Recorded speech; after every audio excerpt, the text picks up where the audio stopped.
आज संसारमा लगभग 1 अरब 13 करोड मानिस हाई ब्लड प्रेसरबाट पीडित छ। भनौँ 7 जनामा 1 जना हाई ब्लड प्रेसरको रोगी छ। नेपालको सन्दर्भमा कुरा गर्ने हो भने लगभग 21% जनसङ्ख्या यो रोगबाट पीडित छ। 5 जनामा 1 जना यो रोगको शिकार भएको छ। संख्याको हिसाबले भन्ने हो भने लगभग 63 लाख मान्छे आज उच्च रक्तचापबाट पीडित छ। महामारीको रूप लिइसकेको छ यो रोगले। लगभग हरेक घरमा पुगिसकेको छ यो रोग। भन्नु होला यत्रो लागेछ, मलाई लाग्दा के फरक परेर, अहिले त फरक नपर्ला। तर हेर्नुहोस्, केही महिनापछि अथवा केही वर्षपछि यो यति भयावह यसले परिणाम देखाउँछ कि यसले तपाईँको ज्यान त जोखिममा पार्छ, परिवारको पनि तहस-नहस हुन्छ र सम्पत्ति पनि स्वाहा गर्छ। आज यस रोगको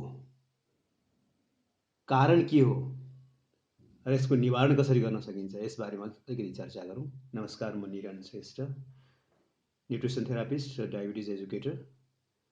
मैले नयाँ बानेश्वरमा एउटा डायबिटिक रिभर्सल सेन्टरको नामबाट एउटा काउन्सिलिङ सेन्टर खोलेको छु। तपाईँले आवश्यक सल्लाहको लागि त्यहाँ सम्पर्क गर्न सक्नुहुन्छ। अहिले त प्रतिकूल अवस्था भएकोले गर्दाखेरि अनुकूल अवस्था भएपछि तपाईँ चाहिँ भौतिक रूपमा त्यहाँ आउन सक्नुहुन्छ। हाललाई हामी प्रविधिबाट जोडिन सक्छौँ। यो मुटु हाम्रो निरन्तर एउटा चलिरहने मेसिन हो। यो ननस्टप चलिरहन्छ। यो दिनमा 86,000 देखि लिएर 1,44,000 पटकसम्म पनि चल्छ। यो 1 मिनेटमा 60 चोटिदेखि लिएर 100 चोटिसम्मको यसको चाहिँ फ्रिक्वेन्सी हुन्छ। यो हिसाबले भन्ने हो भने करिब 1 लाख अथवा सोभन्दा बढी चोटिसम्म यो बिट गरिरहन्छ। यसलाई कहिले फुर्सद हुँदैन। यसले एकछिन फुर्सद लियो भने हामी सधैँको लागि फुर्सद लिनुपर्ने अवस्था आउँछ। त यो हार्ट यसरी पम्पिङ हुँदाखेरि यसले रगत फाल्ने काम गर्छ। रगत फालिन्छ हाम्रो शरीरभित्र भल्भ्सको माध्यमबाट अथवा चाहिँ पाइपबाट। भेसल्सहरू हुन्छ। यस्तो भेसल्सहरू कुनै मोटो हुन्छ, कुनै पातलो हुन्छ, कुनै अझ पातलो हुन्छ, कुनै यति पातलो हुन्छ कि हाम्रो आँखाले पनि भेट्न सक्दैन, देख्न सक्दैनौँ। त्यति मसिनो क्यापिलरिज भन्छौँ। र यो सबै जोड्ने हो भने लगभग यो 3 लाख किलोमिटर बराबरको लम्बाइ हुन्छ र यो भेसल्स, क्यापिलरिज यी सबैको लम्बाइ। त यति लामो संरचनाबाट रगत प्रवाह हुन्छ। त यही रगत प्रवाह हुने जुन एउटा दबाब छ, त्यही दबाबलाई नै हामी भन्छौँ रक्तचाप अथवा ब्लड प्रेसर। रगत भेसल्सबाट पास हुँदाखेरि, हार्टले पम्पिङ गर्दाखेरि जुन रगत प्रवाह हुन्छ यसबाट यसो भित्रबाट पास हुन्छ। त यसको जुन वाल छ, यो वाल जुन छ त्यो यो वाल विभिन्न कारणले साँघुरिँदै जान्छ। यसमा अनवान्टेड मेटेरियल्स, वेस्ट मेटेरियल जस्तै ट्राइग्लिसराइड भयो अथवा फ्याटी एसिडहरू भयो अथवा चाहिँ कोलेस्ट्रोलहरू भयो, यस्ता चिजहरू यसमा जम्मा भएपछि यसको जुन यो डायमिटर छ, डायमिटर यसको साँघुरिँदै जान्छ, यसको सङ्कुचित हुँदै जान्छ। जति सङ्कुचित हुँदै गयो, जति डायमिटर सानो हुँदै गयो, त्यति नै प्रेसर बढ्दै जाने। त यसरी प्रेसर बढ्दै गएपछि वालको जुन भित्तामा यो भित्ता हुन्छ, यसमा एउटा दबाब पैदा गर्छ। त्यही दबाबलाई हामी भन्छौँ ब्लड प्रेसर। अनि यो दबाबको एउटा निश्चित एउटा प्यारामिटर हुन्छ। त्यो प्यारामिटरभन्दा बढी अथवा कम भयो भने, बढी भयो भने हाई ब्लड प्रेसर र कम भयो भने लो ब्लड प्रेसर भन्छौँ। अब यसको डायमिटर जब कम हुँदै जान्छ अनि यो प्रेसर बढ्दै जान्छ। एउटा कारण त्यो भयो। डायमिटर घट्नुको कारण पनि भन्ने हो भने डायमिटर घट्नुको कारण यो चाहिँ साँघुरिँदै जानुको कारण गलत खानपान।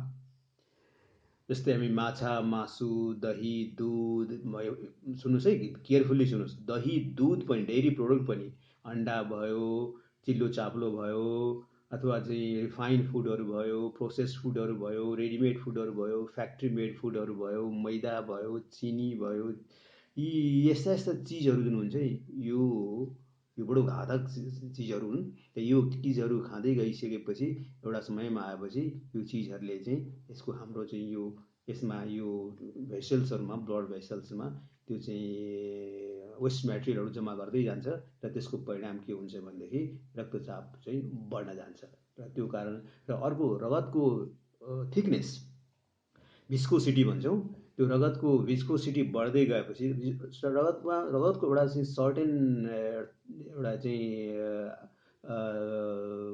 ऊ हुन्छ, यसको चाहिँ थिकनेस हुन्छ, यो आइसोटोनिक हुनुपर्ने हुन्छ।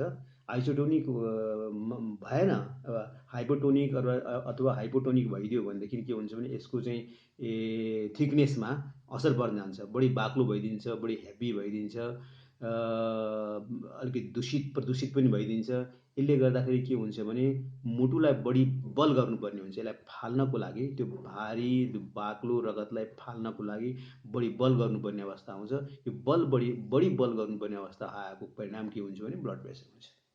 दुईवटा कारण, एउटा भेसल्सको ब्लकेज र अर्को चाहिँ ब्लडमा आउने थिकनेस, यो दुईवटा कारणले गर्दाखेरि यो ब्लड प्रेसर भन्ने रोग हुने हो।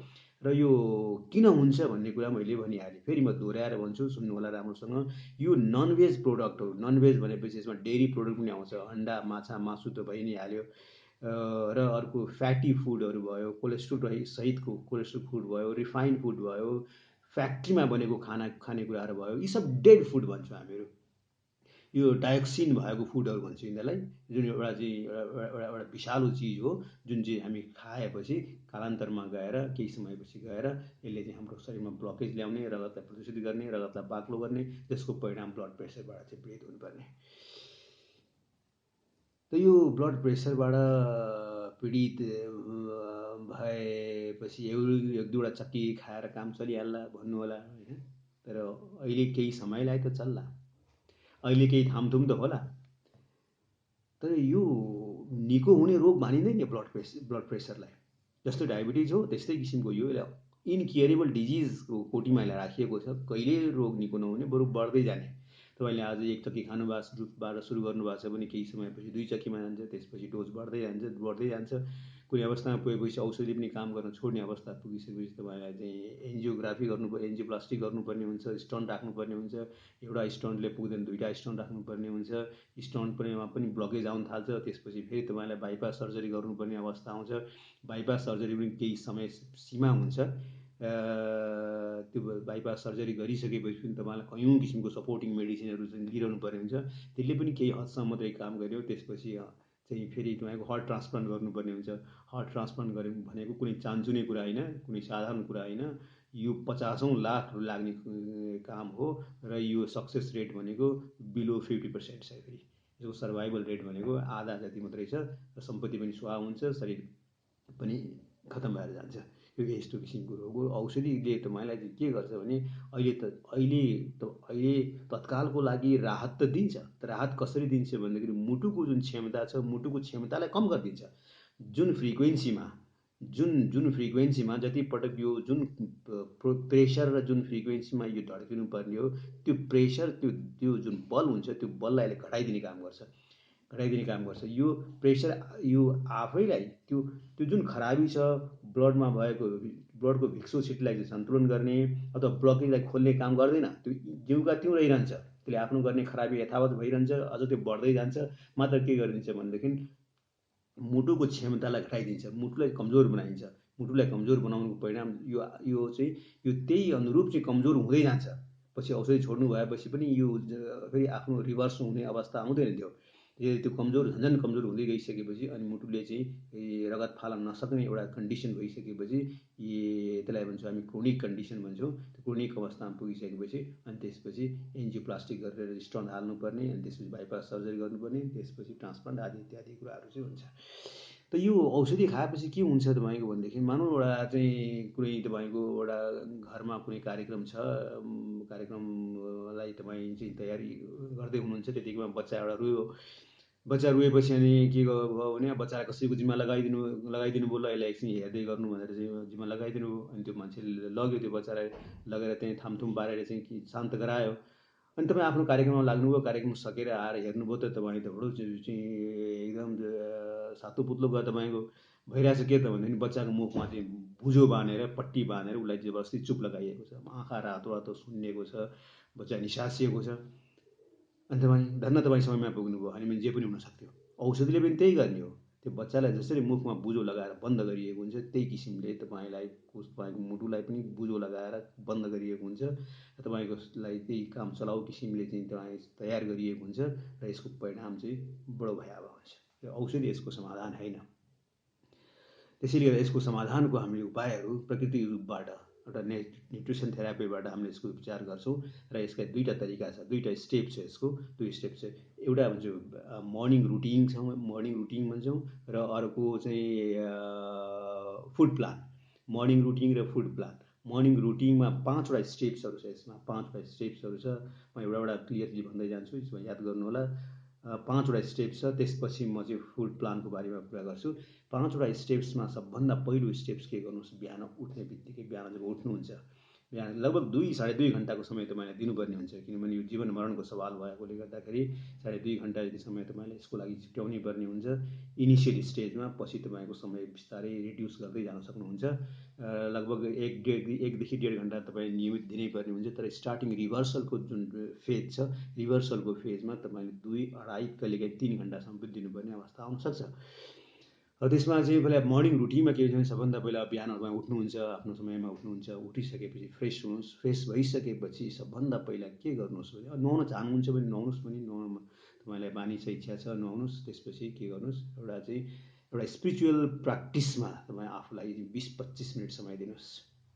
एउटा आध्यात्मिक साधनामा, यसमा जप हुनसक्छ, मन्त्रोच्चारण हुनसक्छ, पाठ हुनसक्छ, अथवा कुनै स्पिरिचुअल लिटरेचरको स्टडी हुनसक्छ, ध्यान हुनसक्छ, अथवा सत्सङ्ग हुनसक्छ, अथवा कुनै पनि हुनसक्छ होइन। अब तपाईँ भन्नु होला यो चाहिँ स्पिरिचुअल प्र्याक्टिसको चाहिँ यो ब्लड प्रेसरसँग के सम्बन्ध छ? बडो गहिरो सम्बन्ध छ, बडो गहिरो सम्बन्ध छ। ब्लड प्रेसर हुनुको पछाडिको एउटा मुख्य कारण मध्ये एउटा के पनि मानिन्छ भने स्ट्रेस पनि मानिन्छ। खानपान त पक्कै हो, गलत खानपान त पक्कै हो, र अर्को स्ट्रेस पनि हो, र अर्को फिजिकल एक्टिभिटिज पनि हो। फिजिकल एक्टिभिटिज भएन, स्ट्रेस हुनु भयो, र खानपान पनि गलत भयो। गलत खानपान, स्ट्रेस र इनएक्टिभ लाइफ, सेडेन्टरी लाइफ, त यो 3टा मुख्य कारण हो रक्तचाप बढ्नुको। त तपाईँले बिहान 20-25 मिनट र आधा घन्टा तपाईँले स्पिरिचुअल प्र्याक्टिसको लागि दिनुभयो, शान्त हुन्छ तपाईँको मन, तपाईँ बडो सन्तुलित हुनुहुन्छ। बाहिर जतिसुकै उथलपुथल भए पनि तपाईँ भित्रबाट चाहिँ बडो काम र क्वाइट हुनुहुन्छ, वेल ब्यालेन्स हुनुहुन्छ, वेल म्यानेज हुनुहुन्छ। तपाईँमा रिस हुँदैन, तपाईँमा आक्रोश हुँदैन, तपाईँमा डाह हुँदैन। रिस, डाह, क्रोध, लोभ, मोह, ईर्ष्या, यो एउटा विषालु चिज हो। यसले तपाईँको शरीरबाट बडो खतरनाक किसिमको हर्मोनहरू तपाईँको सेक्रेसन गर्ने काम गर्छ, जसले तपाईँलाई ब्लड प्रेसर लगायतका विभिन्न रोग निम्त्याउने काम गर्छ। त्यसैले बिहानको यो 20-25 मिनट समय तपाईँको आध्यात्मिक साधनाको लागि तपाईँ दिनुहोस्। आध्यात्मिक साधनाले तपाईँलाई बडो मैत्री भावको मान्छे बनाउँछ, बडो चाहिँ प्रसन्न चित्तको मान्छे बनाउँछ, बडो सरल मान्छे बनाउँछ, बडो मिलनसार, बडो चाहिँ सुशील मान्छे बनाउँछ। त यसको लागि तपाईँले बिहानको पहिलो प्रहर, बिहानको पहिलो समय चाहिँ यसलाई दिनुहोस्। र यो एउटा भयो। र दोस्रोमा सेकेन्डमा चाहिँ एक्सर्साइज हुन्छ। एक्सर्साइज मोस्ट इम्पोर्टेन्ट पार्ट हो यो। एक्सर्साइजमा जानुभन्दा पहिला के गर्नुहोस् भने एक ठुलो कप, लगभग आधा लिटर जतिको, आधा लिटर 400-500 ml को एक कप मनतातो पानीमा एउटा कागती निचार्नुहोस् र एक पोटी लसुन चाहिँ यत्रो लसुन, एक पोटी एउटा लसुन, यसलाई के गर्नुहोस् भने कोरेसोमा यसलाई कोर्नुहोस्, कोरेसोमा कोर्नुहोस् यसलाई। र कागती निचरेर एक कप पानीमा हाल्नुभयो र त्यो लसुनलाई तपाईँ चपाउनुहोस्, हल्का चपाउनुहोस्, केही सेकेन्डसम्म चपाउनुहोस्, 10-15-20 सेकेन्ड जति चपाउनुहोस्। अनि तपाईँले पिरो हुँदै जान्छ। त्यसपछि त्यसलाई चाहिँ पानीले गुटुक्क निल्दिनुहोस् र अरू पानी पनि तपाईँले पिउनुहोस्।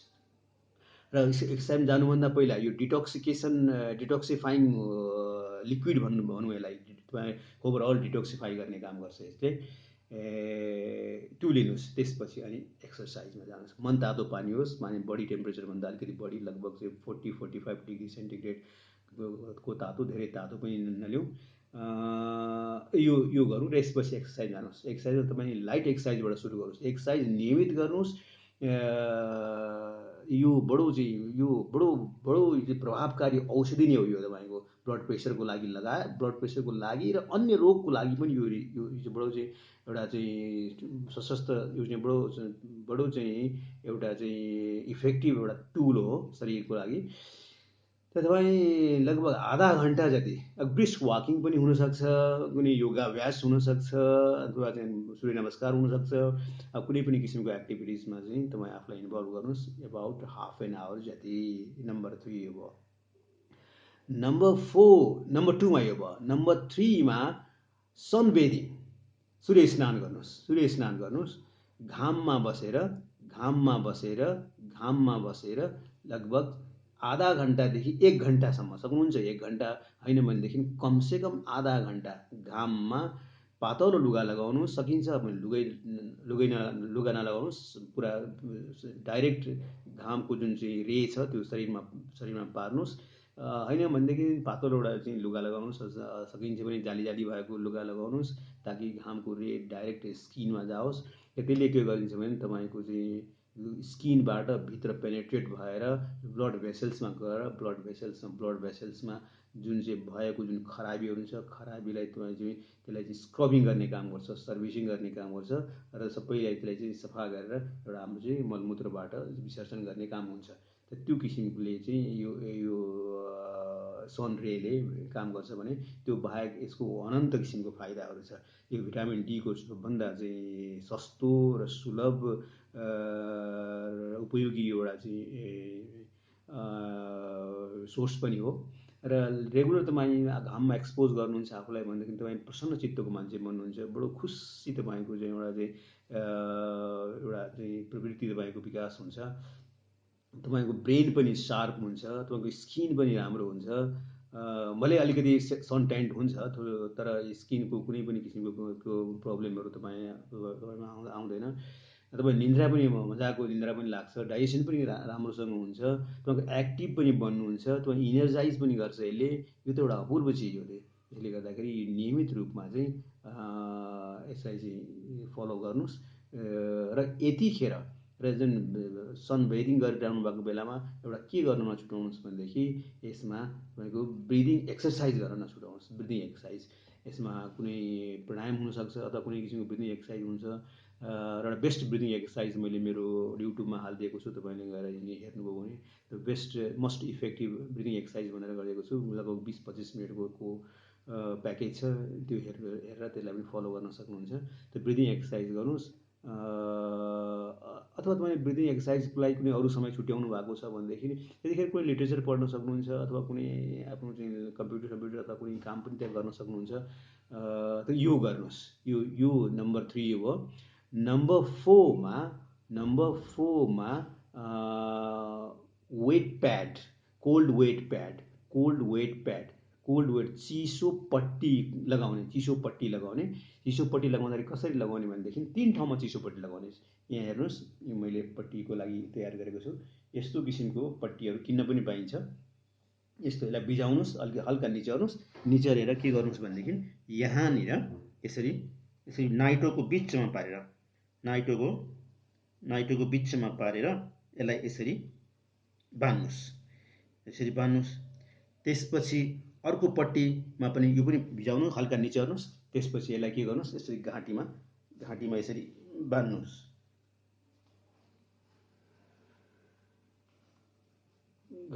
बान्नुहोस्। यो गर्नुहोस्। त्यसपछि के गर्नुहोस् भने अर्को पट्टी भिजाउनुहोस् र यसलाई पनि यसरी बान्नुहोस्। यसरी 3 ठाउँमा तपाईँले बान्नुभयो होइन। एउटा कम्मरमा बान्नुभयो यसरी होइन, यसरी घाँटीमा बान्नुभयो, अर्को माथि निधारमा यसरी बान्नुभयो। र लुगा पनि स्पान लगाउन सक्नुहुन्छ। र यही उसमा तपाईँ लगभग आधा घन्टा जति बस्नुहोस्। अब यसले के गर्छ त भनेदेखि यसले गर्छ के भने अब यो जुन भाग छ, जुन यो भिजेको जुन भाग छ, चिसो भाग छ, यो चिसो भागको टेम्परेचर कम हुन्छ र त्योभन्दा अन्यत्रको भागको टेम्परेचर बढी हुन्छ। जस्तै टाउको टेम्परेचर माथि यो बढी भयो, यहाँ आएपछि चिसो भयो, यहाँ आएपछि फेरि तातो भयो, यहाँ आएपछि चिसो भयो, यहाँ आएपछि तातो भयो, फेरि तल गएपछि चिसो भयो, फेरि अझ तल गएपछि तातो भयो। यसरी चिसो तातोको जुन एउटा चाहिँ ऊ छ, फ्लक्चुएसन छ टेम्परेचरको हाम्रो बडीमा। त यसरी टेम्परेचरको फ्लक्चुएसन भयो भने, उतार चढाव भयो भने, प्रकृतिको नियमै के छ भनेदेखि जहाँ उसको चाहिँ उतार चढाव हुन्छ तापक्रमको, त्यसले के गर्छ भनेदेखि त्यहाँ ब्लडको सर्कुलेसनलाई चाहिँ स्पिड अप गर्दै काम गर्छ। ब्लडको सर्कुलेसन स्पिड अप गइसकेपछि के हुन्छ, त्यहाँ भएको जुन थिग्रिएको फोरहरू छ, ब्लड भेसल्समा थिग्रिएको जुन फोरहरू छ, त्यो फोरहरूलाई सबै चाहिँ निखर नाखर पारेर, सबै स्क्रबिङ गरेर, सबै सर्भिसिङ गर्ने काम गर्छ। सबै निकालेर पिसाबको माध्यमबाट शरीरबाट बाहिर विसर्जन गरिदिन्छ। यसो भएपछि जुन कारणले तपाईँको हाम्रो चाहिँ ब्लड चाहिँ थिकनेस आएको थियो, यसको भिस्कोसिटी बढ्न गएको थियो, त्यसलाई यसले चाहिँ म्यानेज गर्ने, कन्ट्रोल गर्ने, रिड्युस गर्ने काम गर्छ। यो गर्नुहोस् एउटा। यसको लागि पनि 20-25 मिनटदेखि आधा घन्टासम्म यो गर्न सक्नुहुन्छ। र यो चिसो लागेको बेलामा अथवा रुगा लागेको बेलामा यसलाई चाहिँ नगर्नुहोस्। र जाडोको बेलामा पनि, जाडोको मौसममा पनि यो नगर्नु भए हुन्छ। यो चाहिँ सधैँ गर्ने होइन। यो जम्मा स्टार्टिङ फेजमा, रिभर्सलको फेजमा यो 3 महिनासम्म मात्रै गर्ने हो। 3 महिना मात्रै गऱ्यो, त्यसपछि त्यति दिनसम्म तपाईँको यो ब्लड प्रेसर कम्प्लिटली रिभर्स भइसकेको अवस्था हुन्छ यदि यो कुराहरू तपाईँले फलो गर्नुभयो भने। र 3 महिनापछि त्यसलाई छोडिदिनुहोस्। अनि त्यसपछि अर्को छ नम्बर 5 को अथवा लास्ट स्टेप चाहिँ के छ भने मर्निङ रुटिनमा चाहिँ एनिमा छ। एनिमा भनेको तपाईँले सुन्नुभएको छ कि छैन, सामान्य एउटा प्र्याक्टिस हो यो नेचुरोप्याथीमा। यसमा के गरिन्छ भनेदेखि एउटा जार हुन्छ, जस्तै एउटा जार हुन्छ। त्यो जारमा पानी 300-400 ml, 300-400 चिया खाने जुन कप हुन्छ, कपले 1.5 कप अथवा 2 कप जति पानी हाल्नुहोस्। अनि त्यहाँ एउटा पाइप लागेको हुन्छ, त्यसमा एउटा चाहिँ यो सानो ट्युब जस्तो एउटा आएको हुन्छ। यसरी पाइप आएको हुन्छ। अनि टुप्पामा चाहिँ नोजल हुन्छ। त्यो नोजलमा के गर्नुहोस् भनेदेखि अलिकति चिप्लो चिज लगाउनुहोस्। त्यहाँ पानी राख्नुपर्छ, हल्का मनतातो पानी। हाम्रो बडी टेम्परेचरभन्दा अलिकति बडी टेम्परेचर 36-37 डिग्री हुन्छ भने यसलाई चाहिँ 40 डिग्री जति, 38-40 डिग्री अथवा 39 डिग्री लगभगको पानी राख्नुहोस्। अरू केही पनि नमिसाउनुहोस्, कुनै पनि चिज मिसाउनु दिनुहोस्, मात्र पानी। अनि त्यसपछि त्यो नोजलमा अलिकति चिल्लो चिज केही लगाएर मलमा गर्ने काम हो। यो टोयलेटमा गएपछि गर्ने काम हो। र यसलाई चाहिँ के गर्नुहोस् भनेदेखि कम्मरभन्दा माथि चाहिँ यसरी राख्नुहोस्। र त्यो पाइप आउँछ, त्यो पाइप लगेर पाइपको टुप्पामा नोजल हुन्छ, त्यो नोजल लगेर मलद्वारमा छिराउनुहोस्। कुनै गाह्रो हुँदैन, डराउनु पर्ने आवश्यकता केही पनि छैन। यो बडो तपाईँको डिटोक्सिफाई गर्ने, तपाईँको शरीरलाई निर्मलीकरण गर्ने, तपाईँको पेटलाई शुद्ध गर्ने। किनभनेदेखि पेटमा जमेको फोहोर नै main reason of all the disease हो। पेटमा जब चाहिँ खराब चिजहरू थिग्रिन थाल्छ, यसले अनेक किसिमको रोग व्याधिहरूलाई यसले निम्त्याउने काम गर्छ। त्यसैले गर्दाखेरि के गर्नुहोस् भने त्यो पाइप चाहिँ, त्यो नोजल चाहिँ मलद्वारभित्र पसाउनुहोस्। यो कतिखेर गर्नुहोस् भनेदेखि तपाईँले नेचुरल मोसन सिद्धेपछि, तपाईँको दिशा गरिसक्नु भएपछि गर्ने हो। अथवा तपाईँको चाहिँ नेचुरल मोसन भएको छैन भने त गर्नै पर्यो। यदि नेचुरल मोसन हुन्छ भने त्यसपछि गर्नुहोस्। त्यो गरेर अनि केही छिनमै तपाईँको पानी सबै सर पेटमा जान्छ। पेटमा गएपछि अनि त्यसपछि उठेपछि पेटलाई हल्का मसाज गर्नुहोस्। पेटलाई हल्का यसरी हल्का यसरी मसाज गर्नुहोस्। र अलिकति वाक गर्नुहोस्, लाइट वाक गर्नुहोस्। लगभग 5-7 मिनटपछि अनि तपाईँलाई चाहिँ मोसनको फिल भइहाल्छ। त्यसपछि जानुहोस्, पेट सफा गर्नुहोस्। तर यो गर्नुहोस् 15 दिनसम्म गर्नुहोस्। यो 15 दिनमा नडराउनुहोस्। तपाईँ डराउनु पर्दैन। यो दुख्दा पनि दुख्दैन। यो पुरा कम्प्लिट उसको लागि चाहिँ तपाईँलाई 8 देखि 10 मिनटमा यो काम सबै सम्पन्न हुन्छ। र यो सधैँ गर्नुपर्ने कुरा होइन। यो लगभग चाहिँ तपाईँ 3 हप्तासम्म 21 दिन जति गर्नु होला। र त्यसपछि जब आवश्यक पर्छ तब गर्नुभयो हुन्छ। यति गर्नुहोस्, तपाईँको पेट एकदम सफा, निर्मल र एकदम तपाईँको चाहिँ स्वस्थ हुन्छ।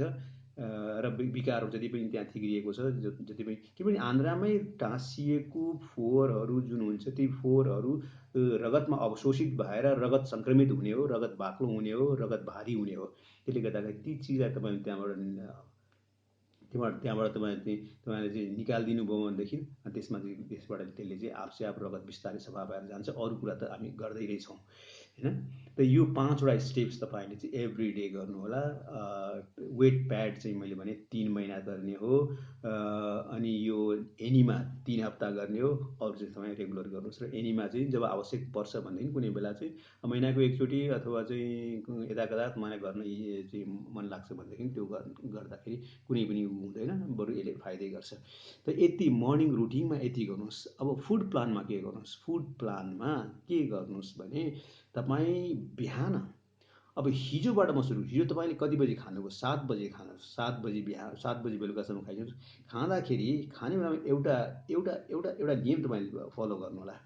के गर्नुहोस् भनेदेखि 14 देखि 16 घन्टाको फास्टिङ गर्नुहोस् every day. Every day 14 to 16 आवरको फास्टिङ, जसलाई इन्टरमिडिएन्ट फास्टिङ भन्छौँ।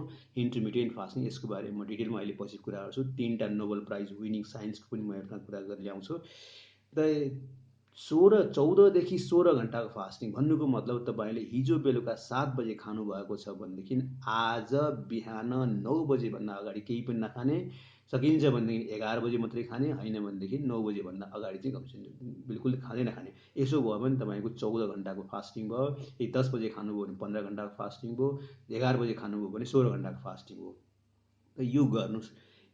यसको यसले कसरी काम गर्छ भनेदेखि यसले एउटा नोबल प्राइज विनिङ साइन्स हो। यो 2016मा जापानको टोकियो युनिभर्सिटीको प्रोफेसर डाक्टर योसिनोरी ओजुमी भन्नेले यसले चाहिँ कुनै पनि रोग निदान गर्नको लागि यो बडो रामबाण उपाय हो भन्ने कुरा प्रमाणित गरिसकेपछि उसलाई यो यसैमा चाहिँ नोबल प्राइज दिएको थियो 2016को कुरा। त यो ब्लड प्रेसर लगायत अनेक रोगको लागि यो अति प्रभावकारी एउटा चाहिँ नेचुरल थेरापी अथवा नेचुरोप्याथी हो।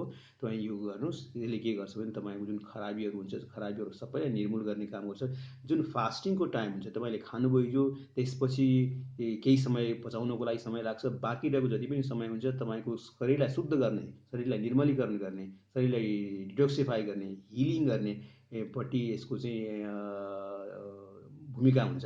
त्यसले गर्दाखेरि यसरी 14 देखि 16 घन्टासम्म केही नखाइकन बस्नु भने तपाईँको हिलिङ प्रोसेस चाहिँ जारी भइरहेको हुन्छ, कन्टिन्यू भइरहेको हुन्छ। त्यसले गर्दा तपाईँको जुन खराबीहरू हुन्छ यी सबलाई चाहिँ यसले चाहिँ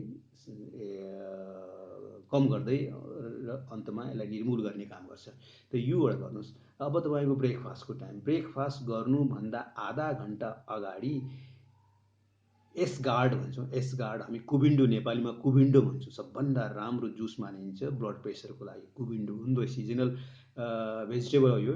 यदि यो तपाईँको रेगुलर उपलब्ध छैन भने यसको सट्टामा तपाईँ काँक्रोको जुस पनि बनाउन सक्नुहुन्छ, लौकाको जुस बनाउन सक्नुहुन्छ, बिटरुटको जुस बनाउन सक्नुहुन्छ, अथवा कुनै भेजिटेबलको, ग्रिन भेजिटेबलको जुस बनाउन सक्नुहुन्छ। र तुलनात्मक हिसाबले चाहिँ यो एसगार्ड अथवा ASHGOURD गार्ड अथवा कुबिन्डो अब अहिले अलिक कम देखिन्छ अहिले मार्केटमा। यो बढी पूजापाठको लागि बढी प्रयोग गर्ने गर्छौँ हामीहरू चाहिँ, तरकारीसँग खानको लागि भन्दा पनि। तर यो बडो अतुलनीय औषधीय गुण भएको एउटा चाहिँ हो, खास गरिकन ब्लड प्रेसरको लागि। त्यही जुसर छ भने जुसरमा गर्नुहोस्। जुसर छैन भनेदेखि मिक्सीमा राखेर यसलाई मजाले पिस्नुहोस् र एउटा कपडामा यसलाई राखेर छानेर त्यसको रस निकाल्नुहोस्। 200 ml जति, 200 ml चिया कपमा 1 कप जतिको क्वान्टिटीमा यसलाई तपाईँले खानुहोस् ब्रेकफास्ट गर्नुभन्दा आधा घन्टा अगाडि। यति गरिसकेपछि अब ब्रेकफास्ट गर्नुहोस्। ब्रेकफास्टमा के गर्नुहोस् भनेदेखि ओन्ली फ्रुट्स लिनुहोस्। फ्रुट्स मात्रै लिनुहोस्। फ्रुट्स मात्रै, fruits and fruits and fruits. फ्रुट्समा के लिनुहोस् भनेदेखि केरा नछुटाउनुहोस्। केरा चाहिँ किनभने यो सधैँ उपलब्ध हुने हो, यो वर्षैभरि पाइने पनि हो, सस्तो पनि हो, जहाँ पनि पाइने पनि हो, र ब्लड प्रेसरको लागि अति इफेक्टिभ र थेराप्टिक भ्यालु भएको फ्रुट मानिन्छ बनाना, केरालाई। त्यसपछि वाटरमेलन, खरबुजा भयो, त्यो पनि समावेश गर्नुहोस् छ भनेदेखि। अनि किवी फ्रुटलाई पनि गर्नुहोस्। र यस्तो फ्रुटहरू सकेसम्म यस्ता फ्रुट राख्नुहोस्। अथवा छैन भनेदेखि जुन उपलब्ध छ त्यही फ्रुट्स तपाईँ युज गर्नुहोस्। र फ्रुट्स कति लिनुहोस् भने तपाईँको बडी वेट कति छ, बडी वेट जति छ त्यतिलाई, बडी वेटलाई 10ले गुणा गर्नु भएर जति हुन्छ त्यति ग्राम बराबरको खानुहोस्। भनेपछि मानौँ तपाईँको 60 केजी हुनुहुन्छ, 60 केजी हुनुहुन्छ भने 60 केजीलाई 10 ले मल्टिप्लाई गर्दाखेरि तपाईँको 600 भयो भने 600 ग्राम तपाईँ लिनुहोस्। 600 ग्राम, किनभने यो क्वान्टिटीले मेडिसिनको काम गर्ने गर्छ। भने खानेबाट मात्रै हुँदैन, के खाने, कति खाने, कतिखेर खाने, यो पनि यसको पनि केही अर्थ हुन्छ। त्यसैले तपाईँले खाने भनेको तपाईँको बडी वेट अनुसार चाहिँ खानुहोस् र अलिकति बढी भयो केही फरक पर्दैन, सकेसम्म कम चाहिँ नहोस्। अब एकचोटिमा खान सक्नुहुन्न भने दुईचोटि लगाएर खाइदिनुहोस्। हुन त 600 ग्राम भनेपछि लगभग 90% त्यसमा पानी नै हुन्छ। 600 ग्राममा भनेपछि लगभग तपाईँको चाहिँ 540 ग्राम जति त यसमा चाहिँ पानी नै हुन्छ। भनेपछि यो चाहिँ यो खाएको तपाईँले आधा घन्टा 1 घन्टा 45 मिनटपछि फेरि भोक लाग्न सुरु भइसकेको हुन्छ। त्यसले गर्दा कुनै ठुलो 600 ग्राम भनेर जस्तो लाग्छ, तर एक्चुअली यसमा चाहिँ यो सबै चाहिँ 85देखि 90% यसमा वाटरै हुने भएकोले गर्दाखेरि यो कुनै हेभी फुड भएन। त्यो 600 ग्राम जति यो तपाईँ लिनुहोस्। त्यसपछि अनि लन्चमा के गर्नुहोस् भने लन्चमा 2टा प्लेट लिनु होला। 2टा प्लेट लिनुहोस्, 2टा प्लेट। एउटा प्लेटमा सलाद राख्नुहोस्, सलाद, ग्रिन सलाद, ग्रिन अथवा फ्रेस भेजिटेबल्सहरू, र भेजिटेबल जस्तै गाजर, मुला, काँक्रो, प्याज, गोलभेडा, कागती, यी यस्ता चिजहरू यो राख्नुहोस् र अलिकति त्यसमा स्प्राउट राख्नुहोस्। स्प्राउट भन्दाखेरि मेथीको मैले अलिकति ल्याएको छु, यहाँ हेर्नुहोस्। यो मुङ र मेथी सबभन्दा बेस्ट चाहिँ स्प्राउटमा यसलाई मानिन्छ, मुङ र मेथी। र यसमा यो मुङ हो, यो मुङलाई टुसाउनुहोस्, यसरी भिजाउनुहोस् र 1 दिनभरि भिजाएपछि भोलिपल्ट राखिदिनुहोस्। भोलिपल्ट दिनभरिमा टुसाउँछ। लगभग 1 इन्च आधा इन्च जतिको चाहिँ टुसा भयो भनेदेखि यो बेस्ट हुन्छ ब्लड प्रेसर लगायत अरू रोगको लागि। अनि अर्को चाहिँ मेथी, यो मेथी पनि अलिअलि टुसा पलाउनु लागेको छ, धेरै पलाइसकेको छैन। त यसरी मेथी क्वान्टिटी लगभग यही 20-25 ग्राम जति, र यो पनि लगभग 20-25 ग्राम जतिको क्वान्टिटीमा यो लिनुहोस् र यसलाई पनि सलादसँग मिक्स गरेर, त्यो र भेजिटेबल जुन छ त्यो सलादसँग मिक्स गरेर त्यो लिनुहोस् एउटा प्लेट। यो कहिले नछुटाउनुहोस्। यो कति लिने त अब भनेदेखि यो लिने तपाईँको बडी वेट जति छ, बडी वेटलाई 5 ले मल्टिप्लाई गर्दा जति हुन्छ त्यति ग्राम जानुहोस्। अथवा मानौँ 60 केजी हुनुहुन्छ भने 6 लाई 5 ले मल्टिप्लाई गर्दा 6 पंचे 30 रुपियाँ चाहिँ 300 ग्राम बराबरको क्वान्टिटीमा लिनुहोस्। बढी भयो द मोर द बेटर, तर कम चाहिँ नहोस्। त 300 ग्राम बराबरको सलाद भनिदिनुहोस्। र अर्को प्लेटमा तपाईँको vegetarian food, homemade vegetarian food, less oil, less fat, less salt, less sugar, it's better not to have sugar at all, होइन। त्यस्तो किसिमको चिजहरू तयार गर्नुहोस् र त्यो लिनुहोस्। र यसमा तपाईँ जति पनि खान सक्नुहुन्छ, आफ्नो पेटभरि खानुहोस्। र यो भयो लन्चको मिल प्लान। अब डिनरमा के गर्नुहोस्। डिनरमा दिउँसो तपाईँले लन्चमा जुन भेजिटेबल, जुन सलाद खानुभयो त्यही सलाद तपाईँ बेलुका पनि लिनुहोस्। र स्प्राउट तपाईँ एभोइड गर्नुहोस्, स्प्राउट पनि धेरै लिनु परेन। र स्प्राउट चाहिँ आवश्यक छैन, त्यो सलादले मात्रै 300 ग्राम पुऱ्याउनुहोस्। त्यसपछि अनि अर्को सुप लिनु होला, सुप कुनै भेजिटेबलको एउटा सुप। त्यो प्याक सुप नलिनुहोस्, रेडिमेड सुप नलिनुहोस्। रेडिमेड प्याक भनेको हरेक चिज चाहिँ विषाक्त चिजहरू हो यिनीहरू। त्यसैले घरमै बनाउनुहोस्, जस्तो आउँछ जसरी आउँछ। अब आवश्यक परेपछि तपाईँले सिक्न पनि सक्नुहुन्छ। मेरो चाहिँ फुड सम्बन्धी भिडियोहरू पनि छ, त्यसबाट पनि तपाईँ हेर्न सक्नुहुन्छ। त्यसको सुप लिनुहोस् र यति मात्रै लिनुहोस्, अरू केही पनि लिनु परेन। तपाईँलाई चाहिने न्युट्रिसन, चाहिने तपाईँलाई चाहिँ क्यालोरी, सबै तपाईँलाई चाहिँ इनफ भइसकेको हुन्छ। यो गर्नुहोस् र फुड प्लानमा यही कुरा प्र्याक्टिसमा ल्याउनुहोस् र हेर्नुहोस्। तपाईँलाई म धेरै महिनाको कुरा गर्दिनँ, धेरै हप्ताको कुरा पनि गर्दिनँ, केही दिनमै तपाईँको रिभर्स सुरु हुन थाल्छ, केही दिनमै रिभर्स सुरु हुन्छ। र यसैसँग सम्बन्धित 3टा नोबेल प्राइज विनिङ साइन्सको म कुरा राख्छु। एउटा 1931 मा ओट्टो वरबर्ग, जर्मनको एउटा साइन्टिस्ट ओट्टो वरबर्गले नोबेल प्राइज पाएको यही कुरामा। यही कुरालाई प्रमाणित गरेर उसले डकुमेन्ट्री गरेर यसलाई चाहिँ क्लिनिकल ट्रायल गरेर सबै कुरा गरेर चाहिँ प्रमाणित गरिसकेपछि अनि उसलाई चाहिँ यसलाई नोबेल प्राइजले पुरस्कृत गरिएको थियो। त उसको 1 hour breathing exercise under sunlight, 1 hour breathing exercise under sunlight can heal all the disease of mankind. 1 घण्टा घाममा बसेर 1 घण्टा श्वास प्रश्वासको व्यायामले मान्छेको कुनै पनि रोग निदान गर्नको लागि यो बडो प्रभावकारी उपाय हो, औषधि हुनसक्छ भन्ने कुरा प्रमाणित गर्यो। र हामीले यो कुरा गरिहाल्यौँ। मैले त आधा घण्टा मात्रै भने सक्नुहुन्छ 1 घण्टा, सकिँदैन भने कमसेकम आधा घण्टा त्यतिखेर ब्रिदिङ एक्सर्साइज गर्नुहोस्। र त्यो एउटा कुरा भयो। र अर्को 1998 मा लुइस इग्नारो लुइस 1998 मा लुइस इग्नारोलाई पनि पुरस्कृत गरिएको थियो नोबल प्राइजबाटै। त्यो के को लागि भनेदेखि शरीरमा नाइट्रिक अक्साइडको मात्रा बढ्यो भने, अक्साइडको लेभल बढ्यो भने, नाइट्रिक अक्साइड भनेको ग्यास हो, नाइट्रिक अक्साइडको लेभल जुन बढ्यो भनेदेखि यसले कुनै पनि रोग हिल गर्नको लागि, निदान गर्नको लागि यो औषधिभन्दा पनि प्रभावकारी यसले काम गर्छ भनेको। त्यो नाइट्रिक अक्साइड केले बढाउँछ भनेदेखि र भेजिटेबल र फ्रुट्सले, फ्रेस फ्रुट्स र र भेजिटेबलले यसले बढाउने काम गर्छ। त्यो पनि हामीले प्रशस्त हाम्रो खानामा राख्यौँ। बिहान ब्रेकफास्टमा पनि फ्रुट्स छ, लन्चमा हामीले सलाद लिएको छौँ, डिनरमा पनि सलाद लिएको छौँ, फेरि अरू भेजिटेबलहरू पनि लिएको छौँ भनेपछि यो चिजले के गर्छ भने नाइट्रिक अक्साइड बढाउने काम गर्छ। यसले तपाईँको ब्लड प्रेसर लगायतका रोगहरूलाई बडो मजाले यसले चाहिँ रिड्युस गर्ने काम गर्छ, घटाउने काम गर्छ। अर्को तेस्रो कुरा अटोफेजी।